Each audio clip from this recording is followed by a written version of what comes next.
जिंदगी में क्या होगा जब हम एक बड़ी सी मुसीबत में हो? तो क्या पवित्र परमेश्वर उसे रोकेगा? मुझे ये विचार पसंद है। पवित्र पुस्तक कहती है कि चोर आता है चोरी करने और विनाश के लिए, पर यीशु ने कहा मैं आया, और तभी वो दैवीय हस्तक्षेप मिलता है। शैतान अपनी पूरी शक्ति से विनाश करना चाहता है और यीशु आते ही सभी बातों में हस्तक्षेप करते हैं। कहता है मैं इसलिए आया तुम्हारे जीवन में आनंद बहुतायत से हो, इतना कि वो बहकर गिरने लगे।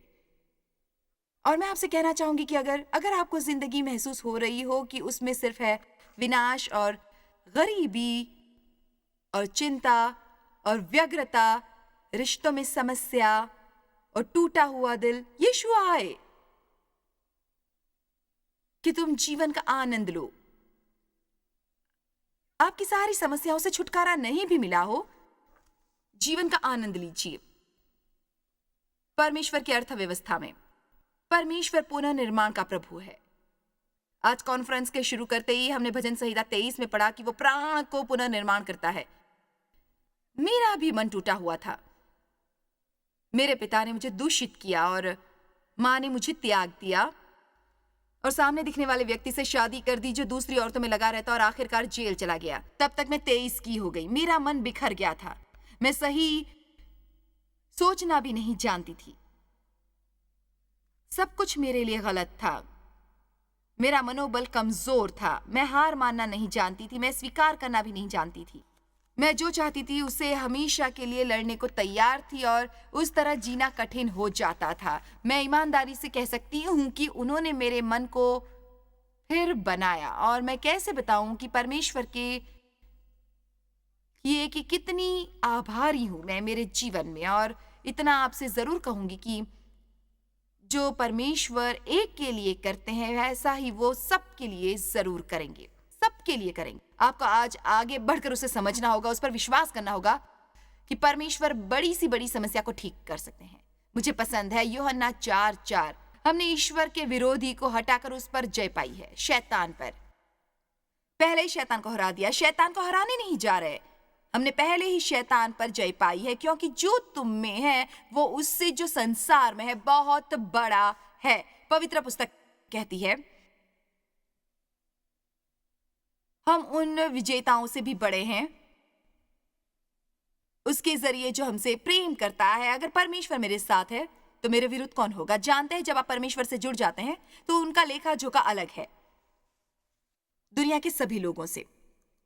इस दुनिया में आपको समस्याएं हैं, समस्याएं समस्याएं समस्याएं समस्याएं समस्याएं, विपत्तियां विपत्तियां विपत्तियां, समस्याएं, और वो सब मिलकर इतनी बड़ी मुसीबत बन जाती है।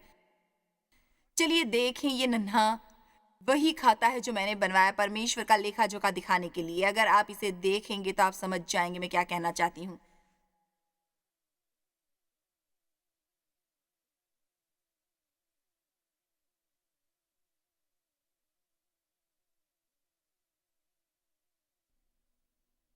ये सब समस्याएं हैं, कुछ जमा कुछ नहीं, कर खत्म हुए, कुल सहन नहीं होता, परमेश्वर से छूट, क्षमादान, कृपा, दया, उम्मीद, विश्वास, प्रेम, शांति। ओ कुल जमा, राहत, कर भरा गया, कुछ आजादी है, पूरी बचत, आपका जीवन। आमीन।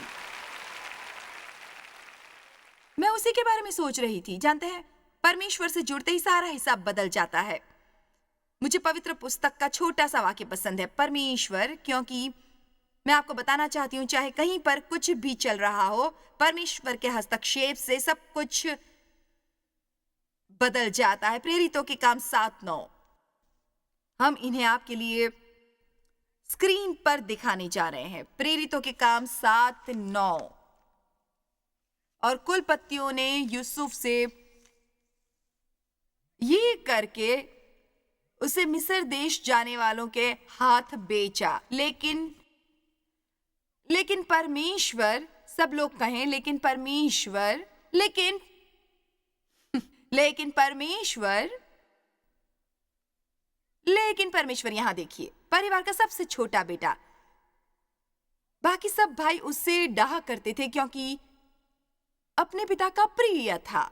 मुझे नहीं लगता इसका मतलब है कि बाकी बच्चों से ज्यादा उसे प्यार करते, पर वो सबसे छोटा था और शायद दूसरों के मुकाबले शायद थोड़ा अधिक पाता होगा। और जानते हैं, आप सबसे छोटे हो बच्चों के दल में, तो पूरी जिंदगी शायद सुनते रहोगे कि ओह हाँ, तुम्हारे पास सब कुछ है, हमें तो मेहनत करनी पड़ी, तुम्हें तो बस सब कुछ तैयार मिल जाता है, इस तरह उस तरह, ऐसे वैसे वैसे सब कुछ। आमीन। हमारा छोटे बेटा एक दिन कह दिया कि मैं पैदा होने को कैसे रोकता। मैं कुछ कह नहीं पाई। खैर यूसुफ भी वैसा ही था, जानता है, वो सबसे छोटा था और उसके पिता ने उसे खूबसूरत कोट दिया और जब उसने वो पहना और उसी ने उसके भाइयों में डाह पैदा कर दी और वो इतने नाराज हुए, गुस्सा हुए, इतनी नफरत हो गई कि वो उसे उठा ले गए और उसे दासों के व्यक्तियों के हाथ बेच दिया। उन्होंने उसके पिता से कह दिया कि उसे जंगली जानवरों ने मार डाला। कोट खून लगा हुआ था, लेकिन परमेश्वर की नजर यूसुफ पर थी और परमेश्वर ने अनुग्रह किया। कमाल है, परमेश्वर के अनुग्रह से हमारी जिंदगी बदल जाती है और जिन्हें उस पर विश्वास होगा उन सबको अनुग्रह जरूर मिलेगा। अपने जीवन में हर रोज आप स्वीकारोक्ति कर प्रार्थना करें, मैं जहां जाऊं वहां मुझे परमेश्वर का अनुग्रह है। परमेश्वर ऐसे द्वार खोलेगा कि देखकर आपका मुंह खुला रह जाएगा, आप हैरान रह जाएंगे, आपको बहुत ताज्जुब होगा। मेरे बेटे ने बताया कि पिछले हफ्तों हम पर अनुग्रह हुआ है, हम पर अनुग्रह हुआ है। अब भारत में एक महिला को उच्च अधिकारी बनाया गया है जो कि मुझे सचमुच ही पसंद करती हैं और उन्होंने सरकार की अपने पहले नंबर के राष्ट्रीय टेलीविजन केंद्र के द्वारा भारत में हमारे लिए खोल दिए हैं और अब भारत में काफी दिख रहे हैं। भारत में काफी पहुंच बढ़ाई है, पर इस केंद्र पर जाने से लोगों तक पहुंचने की संख्या अब पहले से 2 गुनी हो जाएगी। अब हम 1.2 अरब वाले भारत में 85 करोड़ तक पहुंच सकते हैं और हम 16 भाषाओं में प्रचार कर सकते हैं। मैं ये अनुग्रह मानती हूं। कुछ और बताना चाहूंगी आपको, ये बहुत ही बड़ी बात है। कुछ और बताती हूँ। फेंटन मिसौरी की एक महिला जिसे विवेक भी नहीं था कि कुछ 30 साल पहले वो पूरे राष्ट्र को सुसमाचार देती है। भारत में अगर परमेश्वर साथ नहीं होता, क्योंकि जब परमेश्वर अनुग्रह करते हैं तो शैतान को हटना ही पड़ता है। आमीन। लेकिन प्रभु यूसुफ ने खाई से शुरुआत की और महल तक जा पहुंचा। उसके पास मिस्र के सबसे ज्यादा अधिकारी थे फराओं को छोड़कर, और इसमें एक ही चीज मिली। अब चाहती हूं ये आप समझे, क्योंकि ये हमारे लिए बहुत ही आवश्यक है। एक ही चीज है जो यूसुफ को समझा होगा कि अधिकार शक्तिशालियों को मिलते हैं और उसके साथ जो घटा था उसके बाद उसने सबसे भला किया। चलिए, भी आपने मुझे नहीं सुना। मैंने एक ही बात कही कि उसने साथ भले जो भी घटाओ उसने सबके साथ अच्छा व्यवहार किया। मैंने एक ही बात कही कि उसके साथ भले जो भी घटा हो उसने सबसे भला व्यवहार ही किया। भला व्यवहार। जानते उसने और क्या किया? जहां भी वो गया उसने लोगों का भला किया। जो अपराध उसने नहीं किया उसके लिए वो 13 साल तक जेल में रहा। उसने एक बेकर और बटलर को वहां से निकाला जो बाद में बड़ी आसानी से उसे भूल गए। मैं बताऊं क्या, अगर आपके जीवन में मुसीबत है, सबसे अच्छी बात होगी अच्छा रवैया रखना और सभी के साथ अच्छा बर्ताव करना। अगर आपने ये दोनों चीजें की, फिर आपको शैतान बंधन में नहीं बांध सकता। आपने मुझे सुना? दोबारा मुझसे मत कहलवाओ। मैंने कहा अगर आपके जीवन में बड़ी मुसीबत है तो आपको इतना ही करना है कि रवैया अच्छा रखें, अच्छा रवैया रखें, लोगों से अच्छे से पेश आए। अगर वैसा करेंगे तो शैतान कभी आपको बांध नहीं पाएगा, वो वैसा नहीं कर सकता। और मुझे दानियेल के दोस्तों की कहानी पसंद है, शद्रक, मेशक और अबेदनगो।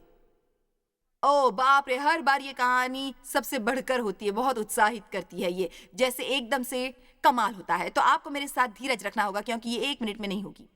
सबसे पहले आप किसी के दोस्तों से उसे जान सकते हैं और दानियल के अच्छे दोस्त थे, उन लोगों में सत्यनिष्ठा थी, वचन का पालन करने वाले लोग थे, कहे अनुसार करने वाले, और वो वैसा ही करेंगे जो सही था, उसे करने का पक्का इरादा रखते थे, भले ही उसके लिए उन्हें कोई भी मुसीबत क्यों न झेलनी पड़े। काश आज हमारे समाज में वैसे और लोग होते। दानियल 3 में,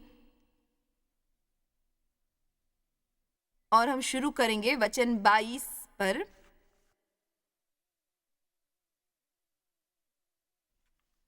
हुआ ये था कि राजा ने आज्ञा दी कि सब उसे दंडवत करें, उसकी मूरत को, वे उसके अलावा किसी और को दंडवत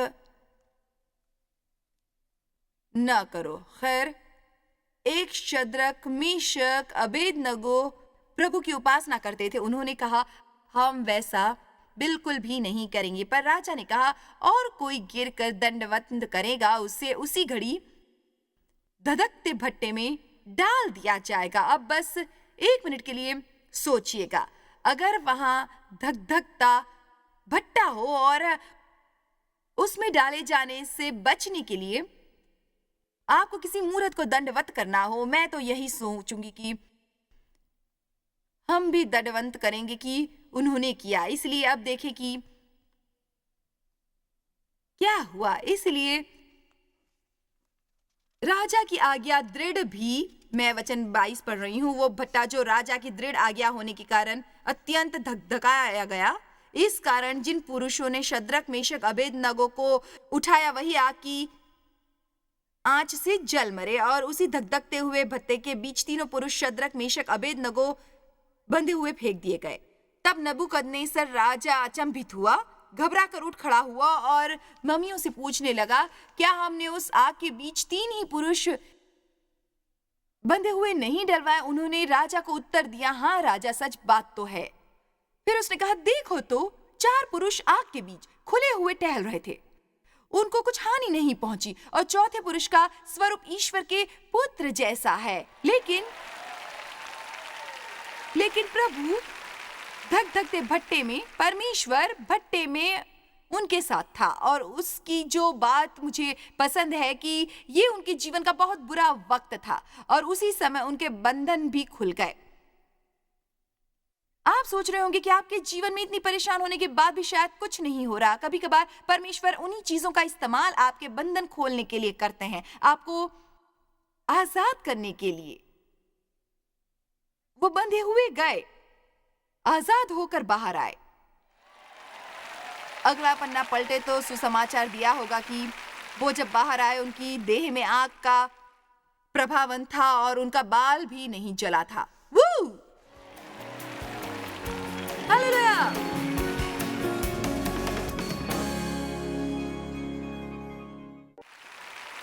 जानते हैं क्या, मैं असभ्यता नहीं करूंगी, पर एक मुद्दा बना जिसे मैं कहना चाहूंगी। पिछले साल मेरी समझ में आया कि जब मैं अपनी गवाही दे रही थी कि मुझे बहुत दूषित किया गया था, मेरे पिता ने मेरा शोषण किया। दूषित एक अच्छा स्वीकार्य शब्द है। मैं दूषित हुई, आप दूषित हुए, हम दूषित हुए, पर मैंने गिनकर रखा है क्योंकि मैं जानती थी कितना नियमित था और वो सब कितने दिन चला। वो सब पूरे 5 साल तक चला। मेरे पिता ने 200 बार मेरा शोषण किया था उन दिनों में। यही हैरान कर देता है कि कैसे किसी व्यक्ति में विवेक जैसी कोई चीज या जीवन का चिन्ह बच पाएगा। और फिर मैं उबर गई और मुझ में जुलझने की बू भी नहीं थी। चलो भी, कोई तो शोर मचाओ। मुझ में झुलसने की बू भी नहीं थी। आप मेरी तरफ देखकर अंदाजा भी नहीं लगा सकते थे, मुझसे बातें करने पर भी अंदाजा नहीं होता। अगर मैंने बताया नहीं होता तो आप नहीं जान पाते। आप सोचते होंगे कि मैं काफी पढ़ी लिखी हूं, विशेष अधिकार है, जो इस जगह तक जीते जी पहुंच गई हूं। भाई, सच्चाई तो कुछ और ही है। मैं कॉलेज जाना चाहती थी, पर मैं कॉलेज नहीं जा सकी क्योंकि मुझे पिता से अलग होकर काम करना पड़ा। अगर बाहर निकलकर देखभाल करनी थी तो मुझे उस पर निर्भर नहीं होना था। और मेरी टीचर ने मुझे विनती की कि मैं पत्रकारिता की धामवृत्ति पर कॉलेज जाऊं। उन्हें पता था कि मुझ में लेखन क्षमता है, पर मैं नहीं जा सकी। तो ना मेरे पास है लेखन की डिग्री या पत्रकारिता की, ना ही मैंने कोई सबक ही पढ़ा कि पुस्तक कैसे लिखी जाए। फिर भी मैंने अपनी 90 की किताब लिखी। मैं कोई बढ़ाई नहीं करती, ये परमेश्वर की बढ़ाई है। देखिए ना, कोई फर्क नहीं पड़ता। कोई फर्क नहीं पड़ता कि आप इस वक्त कहां पर खड़े हैं। अगर आपने परमेश्वर को आज्ञा नहीं दिया तो वो आपके जीवन को पूरी तरह पुनः निर्माण कर देंगे। इससे फर्क नहीं पड़ेगा कि आपने पहले क्या किया है। अगर आपने परमेश्वर को आने दिया, अगर आपने अपना रवैया अच्छा रखा कि किसी के लिए आशीष बनने लगे और परमेश्वर को आने दिया, तब परमेश्वर सब कुछ ठीक कर देंगे। एकदम से आपका जीवन अच्छी तरह से बदल जाएगा।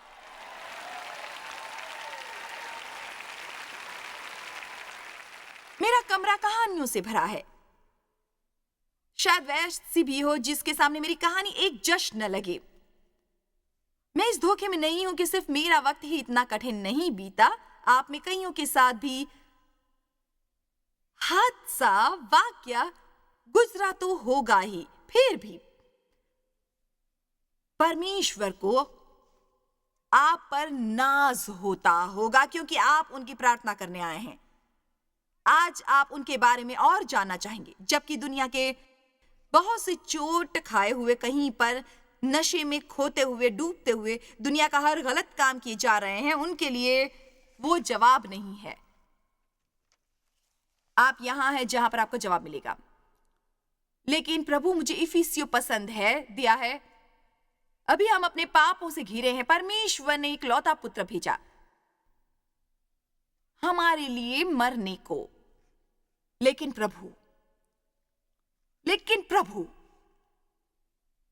प्रभु ने पाप, गरीबी, शोक के चक्र को हमारे जीवन में चलने से रोका।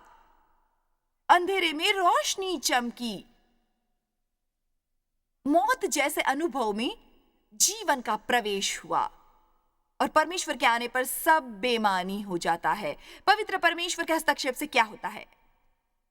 उन लोगों को थोड़ा हौसला दूंगी जरूर जो परमेश्वर की सेवा न करने वालों से शादी किए हुए हैं। एक मिनट के लिए पौलुस की बात करें, जो कि आक्रामकता से मसीहियों को मारना चाहता था, पीड़ा देना चाहता था। स्टीफन की पत्थरबाजी पर भी वो बहुत आनंदित हुआ था। वो बहुत ही धार्मिक व्यक्ति था। उसे घमंड की गंभीर समस्या थी। उसे अपने सभी कर्मों पर नाज था। उसके सामाजिक दल में उसका पूरा मान था और उसके धार्मिकता पर, और वो घोड़े पर सवार था जैसे पहले लोग करते थे। और वो एक से दूसरे कस्बे में जा रहा था और अचानक परमेश्वर उसे नजर आए और उसे घोड़े से गिरा दिया, अंधा कर दिया, उससे बातें की। आप जिसकी प्रेम पूर्वक प्रार्थना कर रहे हो, तब उन्हें मालूम नहीं कि क्या हो जाता है, क्योंकि मैं आपको कुछ बताना चाहूंगी। परवाह नहीं कि वो कितने दुष्ट और आम हों और वो ईश्वर के कितने भी विरोधी हों, परमेश्वर फिर प्रकट हुए, उनकी जिंदगी एक पवित्र हस्तक्षेप से बदल जाएगी। आमीन। लेकिन प्रभु, मेरे ऑफिस से मुझे बताया गया कि सबसे ज्यादा विनंती प्रार्थना आई है लोगों द्वारा उनके प्रियजनों की प्रार्थना के लिए। कल्पना करती हूं कि लोगों का दिल बच्चों के लिए तड़पता होगा जिससे शादी हुई हो, और उनके मॉम और उनके डैड और उनकी बहनें और भाई और उनके दोस्तों के लिए, जबकि आप जानते हैं कि परमेश्वर ने कितनी संभावनाएं दिखाई हैं, फिर भी लोगों को दुखी देखते हैं और आप उन तक पहुंच नहीं पाते। दिल टूट जाता है। पर आपसे कुछ कहूंगी, प्रभु हैं, उनसे दैवीय हस्तक्षेप की प्रार्थना करें। परमेश्वर हमारे जीवन में पवित्र हस्तक्षेप करें, जो करना सिर्फ आपके लिए संभव हो। चलिए देखते हैं 2 कुरिन्थियों 6:5-6, 2 कुरिन्थियों 7:5-6। क्योंकि जब हम मकदूनिया में आए तब भी हमारे शरीर को चैन नहीं मिला। अब इसे सुनिए, परंतु हम चारों ओर से क्लेश पाते हैं। बाहर लड़ाइयां थीं, भीतर भयंकर बातें थीं, लेकिन प्रभु मुझे पसंद है। प्रभु मुझे पसंद है। बताना चाहूंगी, मुझे ये बहुत पसंद है। बताना चाहूंगी, ऐसा करती हूं तो इमारत को चला सकती हूं, लेकिन प्रभु दोनों को शांत देने वाले, उत्साहित करने वाले, उदास को खुशी देने वाले, तरोताजा करने वाले, आराम देने वाले, उत्साहित और तरोताजा खुशी दी। तीतुस के आने पर वो उदास थे, पर डूब रहा था, उन्हें डर था, उनमें भय था, वो निरुत्साहित थे। लेकिन प्रभु जानते हैं क्या? लेकिन प्रभु जब उत्साह चाहते हैं, लोग उत्साहित नहीं करे तो उन पर नाराज मत होइए। वैसे मैंने वैसा ही वर्षों तक किया। खैर, मुझे उत्साहित होना था। खैर, ऐसा है, लोग नहीं समझ पाते कि आपको उत्साहित करना है जब आपका उत्साहित करने का वक्त हो। और इतना ही नहीं, वो शायद खुद भी नहीं किसी से उत्साहित होने बैठे। बस कोई रविवार सुबह को गिरजा में आपको देखकर मुस्कुराए और कर प्रभु की स्तुति हो। ऐसा नहीं कि उन्हें समस्या नहीं है। मैं जानती हूँ, मैं अपनी गिरजा वाली सूरत लेकर वर्षों तक गिरजा जाती रही। खैर, प्रभु की स्तुति हो, प्रभु की महिमा हो, धन्यवाद यीशु, आमीन आमीन आमीन। और कार में बैठकर घर के रास्ते पर देव से झगड़ती थी। जानती हूँ वो कितना कारगर है। मैंने परमेश्वर के पास जाना सीखा। प्रभु में उत्साहित होना चाहती हूँ। मैं थोड़ी प्रशंसा चाहती हूँ। जो भी जरूरत हो मैं परमेश्वर के पास ले जाऊंगी और मुझे वो परलौकिक तरीके से देंगे, या फिर मुझे किसी व्यक्ति के जरिए देंगे। और मैंने देव से, ये किसी दोस्त से या इससे या उससे नाराज होने की कोशिश नहीं की जब मुझे वाहवाही नहीं देते। मैं बस समस्या को बदतर बना रही थी। हमें अपनी जरूरतें पूरी करने के लिए लोगों को नहीं देखना चाहिए, हमें बस परमेश्वर की ओर देखना चाहिए। परमेश्वर हमारी जरूरतें पूरी करेंगे लोगों के जरिए, पर उनकी बजाय लोगों के पास जाने पर वो नाराज हो जाते हैं। और इस सप्ताहांत किसी को आजाद करने के लिए इतना काफी है। आप बस घर की ओर बढ़िए और वहां आपकी इच्छा पूरी हो जाएगी, क्योंकि आप किसी से हर वक्त नाराज हैं। अपनी खुशी के लिए दूसरों को जिम्मेदार ठहराना बंद कीजिए। बस खुश रहिए। जब तक हो सके खुश रहना सीखिए। आमीन। लेकिन प्रभु, परमेश्वर की इच्छा के लिए उपदेशक जेल में गए, पर प्रभु ने एक देवदूत भेजा और दरवाजा खोल दिया। जानते हैं, आशीष में अक्सर मुसीबत ही मिली होती है। प्रभु की सेवा में सही करना कभी कभी मुश्किल हो जाता है और सही परिणाम भी नहीं मिलता। जानते, शद्रक, मेशक और अबेदनगो गर्म भट्टे में थे। भट्टा धधक रहा था, मतलब उसमें जाने से पहले ही था। मामला वैसे ही काफी गर्म था और उन्होंने दंडवत करने से मना किया, जो कि एक सही चीज थी। पवित्र पुस्तक के अनुसार राजा ने भट्टे को पहले से 7 गुना गर्म करवाया। मेरे साथ सही करते समय ऐसा ही हुआ। मेरे जीवन में कितनी बार महसूस किया होगा और फिर भी लगता था कि मैं ही मुसीबत में पड़ूंगी। खैर, ऐसा वक्त आया तो आप क्या करते हैं? आप परमेश्वर पर भरोसा रखते हैं कि उसका हाथ मुझ पर है, वो सब कुछ जान रहे हैं। शायद कोई चीज है जो उन्हें आपसे करवाना हो, इससे पहले कि आपको वो मौका दिया जाए, इसकी जरूरत है। यकीन मानो ना मानो, परमेश्वर ने भट्टे का इस्तेमाल किया हमारी जिंदगी के बंधन खोलने के लिए। चीजें आसानी से नहीं पनपती। और आपकी महान प्रतिक्रिया के लिए शुक्रिया। वो भट्टे में आजाद हुए थे। वो दहकते हुए भट्टे में थे जब उन्हें बंधनों से आजाद किया गया। मेरी बात कोई सुन रहा है यहाँ पर? वो सोफे पर लेटे लेटे बर्गर खाते टीवी नहीं देख रहे थे। वो भट्टे में आजाद हुए थे। वो मॉल में शॉपिंग नहीं कर रहे थे। वो भट्टे में आजाद हुए थे। कई वर्षों में मुझे समझ आया कि जिन्हें मैं अपना दुश्मन समझा करती थी, दरअसल वो मेरे बहुत अच्छे दोस्त निकले। मेरी जिंदगी को शाऊल ने मेरे शाऊल को निकाला। अगर आप पवित्र पुस्तक के शाऊल को नहीं जानते हो, बस उस संदेश के लिए वक्त नहीं है, पर परमेश्वर हमेशा आपको उन लोगों से घेरे नहीं रखेगा जो आपकी अपेक्षा के अनुसार ही आपसे व्यवहार करेंगे। कभी कभार वो ऐसे लोगों से घेरेगा जो आपको उतना महान नहीं मानते।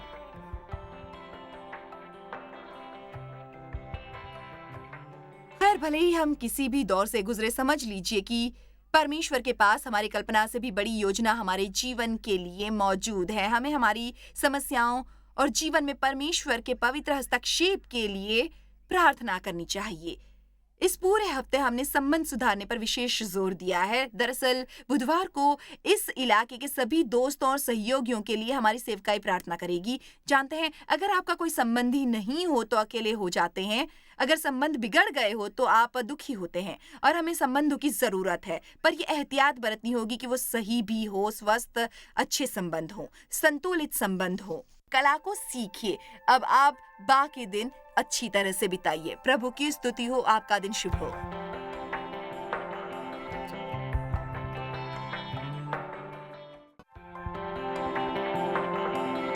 जॉय स्माइल मिनिस्ट्रीज में आप हमारे लिए कितने अहम हैं, इसका आपको अंदाजा नहीं। हम आपके आभारी हैं और हम धन्यवाद करते हैं अपने सब मित्रों और सहयोगियों का कि उन्होंने इस विश्वव्यापी सेवकाई को संभव बनाया। मिलकर हम भूखों को खिला रहे हैं, गरीबों को पहना रहे हैं और कई देशों में सुसमाचार पहुंचा रहे हैं। कृपया हमसे संपर्क करें या विजिट करें jmmindia.org पर। आज ही अपनी प्रार्थना के अनुरोध बताने के लिए, हमारे साधनों के बारे में और जानकारी और चॉइस की सभाओं का शेड्यूल जानने के लिए और हमारे सहयोगी बन जाएं दुनिया भर में मसीह का प्रेम बांटने के लिए।